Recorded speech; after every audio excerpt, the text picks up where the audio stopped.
Your chances of surviving a cancer diagnosis are so much higher now than they were back in the 1950s, and that is thanks to the work of one great lady named Dr. Jane Wright. Welcome back to my channel. This month we've been highlighting amazing stories of Black scientists and inventors, and today is the last day of February, so today is the last story I'm talking about. But don't worry, because March is Women's History Month, and I will be highlighting a different women scientist every single day of March. So stay tuned for more amazing inspirational stories. But I'm ending Black History Month on a really epic note. Not that we haven't been talking about other really epic people, but this one literally cured cancer, or at least made cancer a much more curable thing. So let's talk about her. Dr. Jane Wright, am I right? Yeah. Jane Wright was born in 1919 to a school teacher and a medical doctor named Dr. Lewis Wright. He was actually one of the first African-American students to graduate from Harvard Medical School, but Jane's medical groundbreaking legacy extends even further back to her grandfather, who was a freed slave that ended up going to medical school after he was freed from his enslavement. So grandfather, father, and daughter breaking grounds for race and gender for what you could be at that time in history. Jane graduated from New York Medical College in 1945 and did multiple residencies, including a stint as the chief resident at Harlem Hospital, which would have been a groundbreaking feat for, just a woman back in the 40s, but even more so for an African-American woman. In 1949, she joined her father at the Harlem Hospital Cancer Research Institute. Don't think that's the name of it. My bad. She joined her father at the Harlem Hospital Cancer Research Center, not institute, center, where he was the director of the center because he's the one who found it. So just an idea for how groundbreaking the Wright family was. Her dad literally founded the Harlem Hospital Cancer Research Center. She came to work there, and together they did these trials on chemotherapy. Chemotherapy was not very popular at that time. It was kind of viewed as like a last-ditch effort to try to cure a cancer patient, but it was not a super effective treatment. It wasn't great. People didn't really know what was happening. And so the Wrights, father and daughter team, did a lot of research on chemotherapy.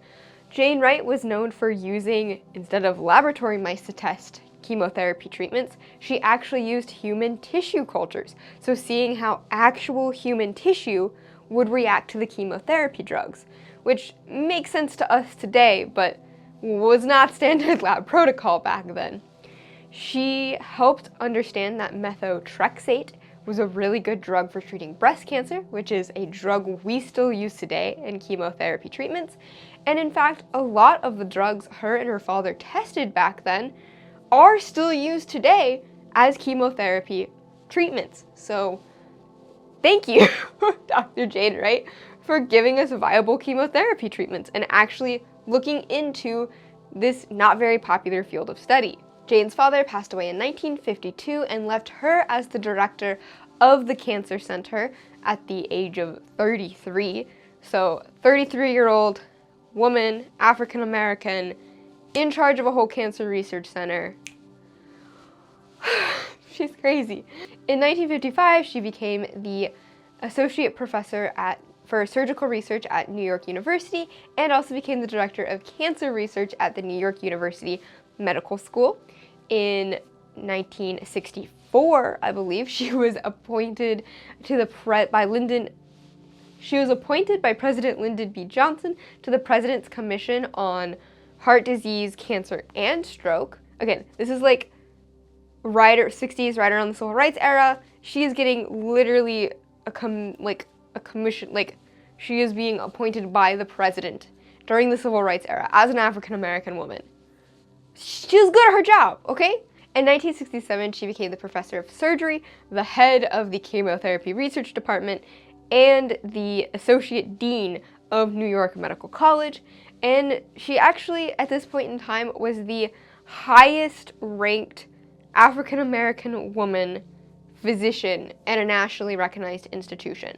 So keep in mind that at this time in American history, there are only a couple hundred female African-American physicians throughout the entire country. So Jane Wright was the top of those. Out of a very small pool, she was the very top. To get all of this recognition, she would have had to be. She's very, very impressive. She also became the first female elected president of the New York Cancer Society. So crazy amounts of stuff. I believe she passed away in 2013.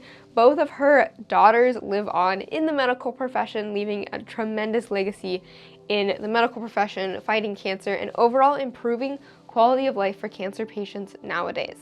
So thank you, Dr. Jane Wright, for being amazing. I had a hard time memorizing or like keeping track of all of her credentials, and I'm sure I missed some because she did so many things throughout her life and really did a lot of groundbreaking research in cancer and making chemotherapy something that we still use today. Like I mentioned, a lot of the stuff we still use in chemotherapy today, she was doing research on in the 1950s. So thank you, Dr. Jane Wright.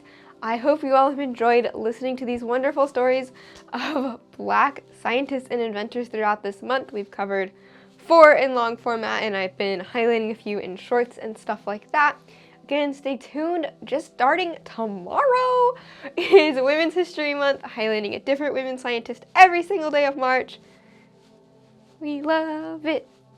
I actually really love March. This is one of my favorite things I do on the channel. I love talking about the lives of scientists and how inspiring they are. So thanks for watching. Please like this video, subscribe to my channel, check out my Buy Me a Coffee page if you want to support me. And as always, keep it sciencey!